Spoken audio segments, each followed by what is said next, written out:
ஹரே கிருஷ்ணா. 4வது ஸ்லோகம் பார்க்கலாம். மன்யசே யதி தச்சக்ஷம் மயா திஷ்டிம் இதி பிரபோ யோகேஸ்வர ததோ மேத்வம் தத்யாத்மானம் அவ்யயம். முழுமுதற் கடவுளான கிருஷ்ணரை ஜட புலன்களை வச்சு பார்க்குறதோ இல்லை கேட்குறதோ புரிந்து கொள்றதோ உணர்றதோ இயலாதுன்னு அதே சமயத்தில் நாமளிருந்து தொடங்கும் இறைவனது திவ்யமான அன்பு தொண்டில் ஈடுபட்டிருந்தா பகவானே தன்னை வெளிப்படுத்துவார். அதுதான் அவரை காணவும் முடியும்னு சொல்லப்பட்டிருக்கு.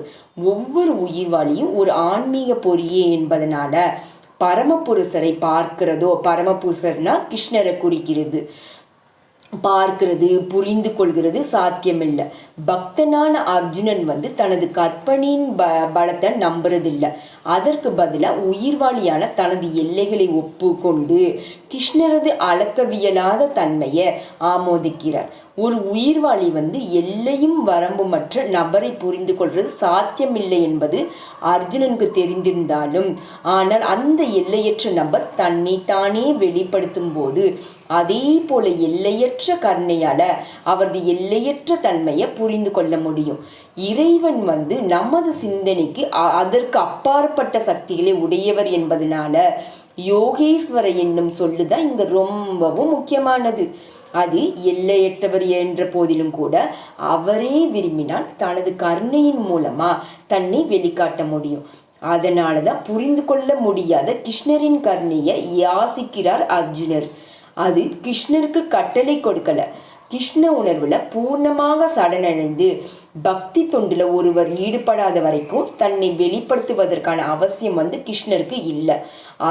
தங்களுடைய மன அனுமானத்தின் பலத்தை நம்பியிருக்கும் மனிதங்க கிருஷ்ணரை பார்க்கறதுக்கு சாத்தியமே இல்லை. 5வது ஸ்லோகம். ஸ்ரீ பகவானுவாச்ச பஸ்யமே பார்த்த ரூபாணி சசதோத சகஸ்ரஷக நானாபிதானி திவ்யாணி நானாவ்ரான் கிருதீனி ச. கிருஷ்ணரை அவரது விஸ்வரூபத்துல பார்க்க விரும்பினார் அர்ஜுனர். அந்த விஸ்வரூபம் திவ்யமான ரூபம் என்றாலும் கூட பிரபஞ்சத்தின் தோற்றத்திற்காக உண்டானதுதான். அதனாலதான் இந்த ஜட இயற்கையின் நிலையற்ற காலத்திற்கும் அது உட்பட்டதாகும். ஜட இயற்கையை தோன்றி மறைவதை போல கிருஷ்ணருடைய இந்த விஸ்வரூபமும் தோன்றி மறையக்கூடியதுதான்.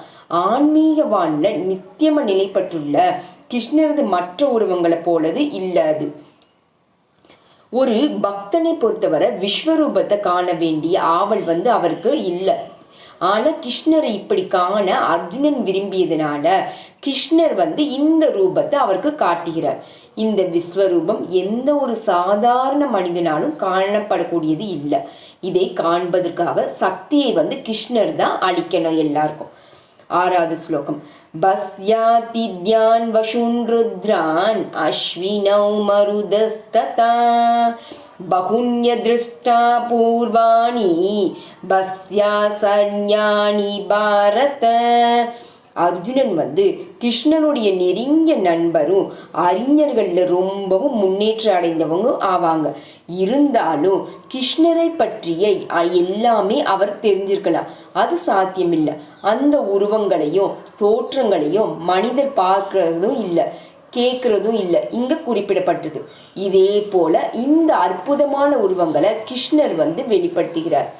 ஹரே கிருஷ்ண கிருஷ்ண கிருஷ்ண ஹரே ஹரே ராம ராம ராம ஹரே ஹரே. ஹரே கிருஷ்ணா.